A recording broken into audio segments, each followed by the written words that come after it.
programa Estação Saúde está de volta. Hoje nós estamos tratando sobre um tema muito interessante, que são as doenças reumatológicas.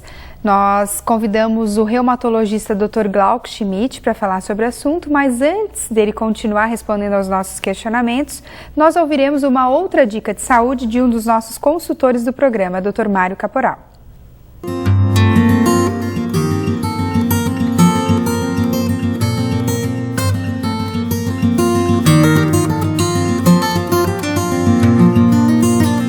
Hoje nós vamos continuar falando sobre labirinto. Sabemos que o labirinto é responsável pelo equilíbrio, pelo nosso equilíbrio. Como aqui estou falando neste momento, eu sei onde estou e a posição que eu ocupo no espaço, sem desequilibrar. E o labirinto muitas vezes pode ser acometido por certas enfermidades.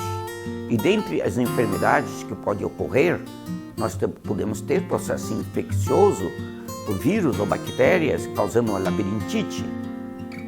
Muitas vezes o termo labirintite é usado de forma genérica. Se a pessoa tem uma tontura, considera como uma labirintite muitas vezes. Se acha que tem uma labirintite, mas nem sempre é isso. Geralmente é uma labirintopatia, um distúrbio do labirinto por outra enfermidade à distância.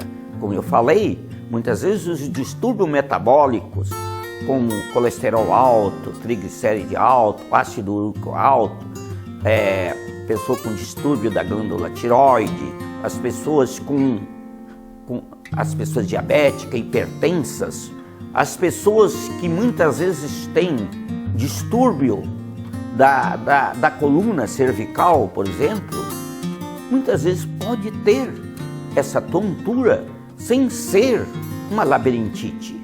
E essa tontura, geralmente, vamos dizer, da coluna, pode estar relacionada com o posicionamento da pessoa, ou quando frete a cabeça para um lado, para o outro, ou quando levanta de repente, pode ter essa tontura com sensação muitas vezes de rotação, de desequilíbrio, acompanhada muitas vezes de náuseas, e assim pode ocorrer. É isso que eu gostaria de falar dessa dica de hoje. Falar em saúde, né? Não tem como não lembrar que a Ecoclínica atua no diagnóstico por imagem há 30 anos.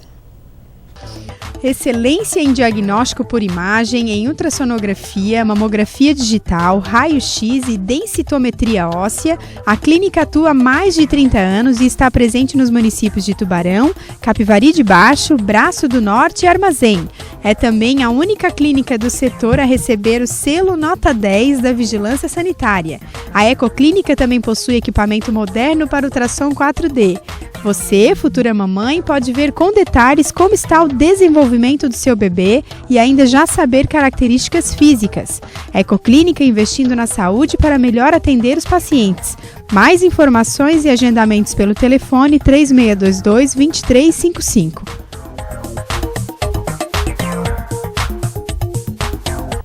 Doutor, então continuando, né, falar sobre as doenças reumatológicas, o que vem a ser, né, um reumatologista? Ele estuda somente a parte do reumatismo? Acho que não, né? Não. O reumatologista, além dos 6 primeiros anos de formação médica, necessita fazer mais 2 anos de especialização em clínica médica, ou como era conhecido também, medicina interna, para só aí estar habilitado a fazer mais 2 anos de especialização especificamente em reumatologia. Doutor, e o que é reumatismo no sangue? O senhor já explicou o que é o reumatismo, né? E o famoso no sangue, né? Que o pessoal comenta Isso. muito.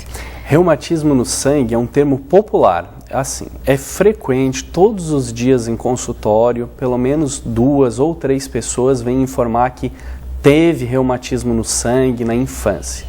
De maneira geral, essas pessoas foram tratadas na época por febre reumática, apesar de não ser possível comprovar o diagnóstico no momento da consulta. Reumatismo no sangue, apesar de ser um termo popular, muitas vezes também é um termo certo. O reumatismo, por ele ser uma doença inflamatória sistêmica, ele acaba acometendo o corpo inteiro. Dessa maneira, os principais métodos diagnósticos sempre envolvem uma pesquisa do próprio sangue para ver alguns componentes que vão ser mais sugestivos para a investigação.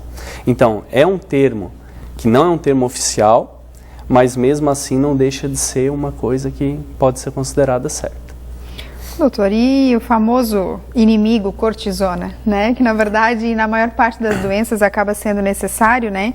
Em relação ao reumatismo, obrigatoriamente quando o paciente tem esse diagnóstico, ele tem que fazer uso dessa medicação? Não é uso obrigatório. Isso também é um outro quesito que muitas pessoas vêm questionar em consultório, porque exatamente por este caráter inflamatório, a gente acaba usando bastante os corticoides. Dessa maneira, a prednisona é um ótimo exemplo dele. Quando são casos inflamatórios, que são casos um pouco mais graves, de dor intensa, ou estado inflamatório mais visível, a gente acaba entrando com corticoides em doses um pouco maiores que o habitual, para fazer controle da doença. Não necessariamente o tratamento durante todo o período de vida vai consistir no uso dessa medicação. Hoje em dia existem outras medicações também que são chamadas de poupadores de corticoide, para a gente não ter que usar ele constantemente. O corticoide tem efeitos colaterais, mas como todas as outras medicações, ele deve ser usado com bastante cuidado. Doutor, e como suspeitar de uma doença reumatológica, né? O paciente, como eu falei no começo do programa, né, pode apresentar dor no pescoço, fraqueza na mão, às vezes uma febre persistente, a mão meio dolorida, mas isso são sintomas que, às vezes, um simples estado gripal, a pessoa pode ter esses sintomas, né? Qual seria, assim, os principais sinais e sintomas para suspeitar de uma doença reumatológica? O principal sintoma de praticamente todas as doenças reumatológicas é a dor. Uma dor que pode ser localizada nas articulações, nos músculos, nos ossos.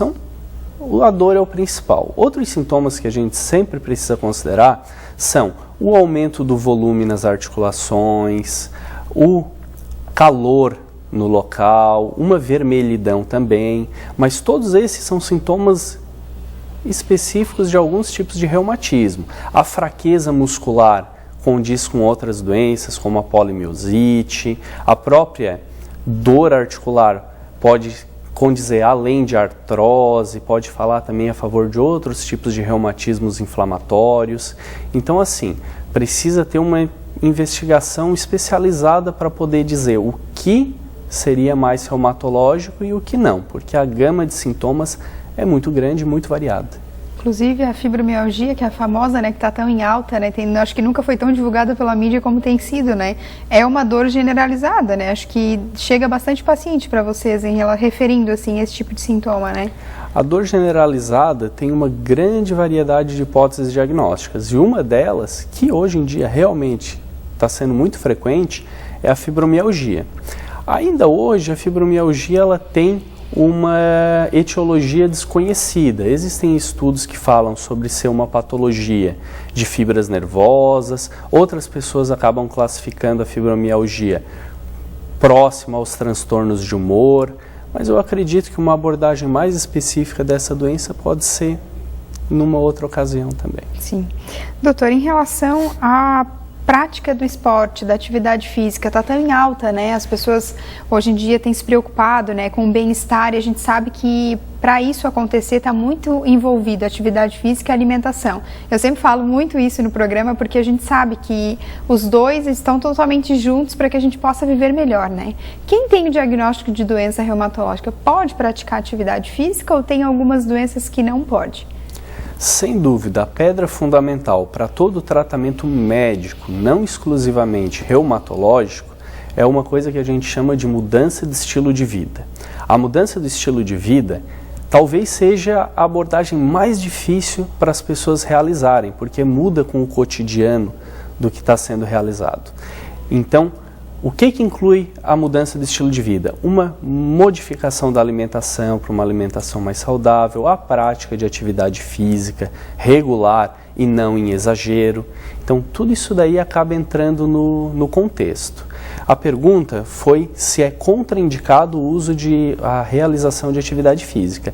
De maneira adequada e supervisionado, não tem nenhuma contraindicação, apesar de saber que algumas doenças podem, como as tendinites, as bursites, acabam piorando um pouco a dor local por causa de uma atividade em excesso. Uma atividade adequada normalmente só traz benefícios. Até porque a maior parte, né, das práticas esportivas pedem atestado para realização. Então, se conseguiu de um médico, é porque provavelmente está apto a fazer atividade física, né? O programa Estação Saúde vai agora para um breve intervalo, mas nós já retornamos trazendo mais informações para você sobre o nosso tema de hoje, doenças reumatológicas. Fique ligado com a gente.